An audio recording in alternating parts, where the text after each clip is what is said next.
Welcome to Thangarathinam சமையல். இன்றைக்கி நம்ம பார்க்க போகிறது சிம்பிள் இட்லி உப்புமா எப்படி செய்கிறதுன்னு பார்த்துறோம். நைட்டு செஞ்சு வச்ச இட்லி மீந்து போயிடுச்சுன்னா அதை காலையில் இப்படி ஒரு டிஃபன் செஞ்சு சாப்பிட்டு பாருங்கள், இன்னும் டேஸ்ட்டாக இருக்கும். அதை இப்போ எப்படி செய்கிறதுன்னு பார்த்துடலாம். 2 பெரிய வெங்காயம், 2 காஞ்ச மிளகாய், கொஞ்சம் கருவேப்பிலை எடுத்துக்கலாம்.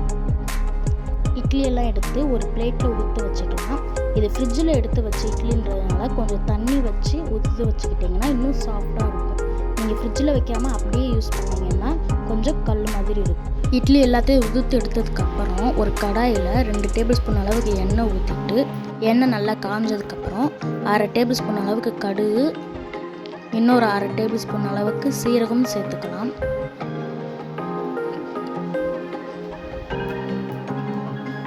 நல்லா வெடித்ததுக்கப்புறம் வெங்காயத்தை சேர்த்துக்கலாம்.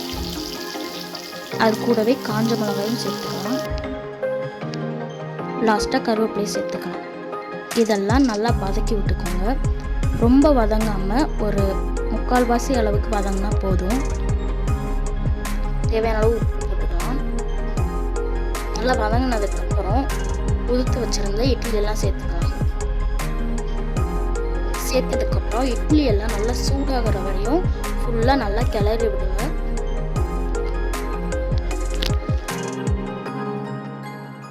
அவ்வளோதான், இட்லி உப்புமா ரெடி. இதை கண்டிப்பாக ட்ரை பண்ணி பார்த்துட்டு கமெண்ட்டில் எப்படி இருந்துச்சுன்னு சொல்லுங்கள்.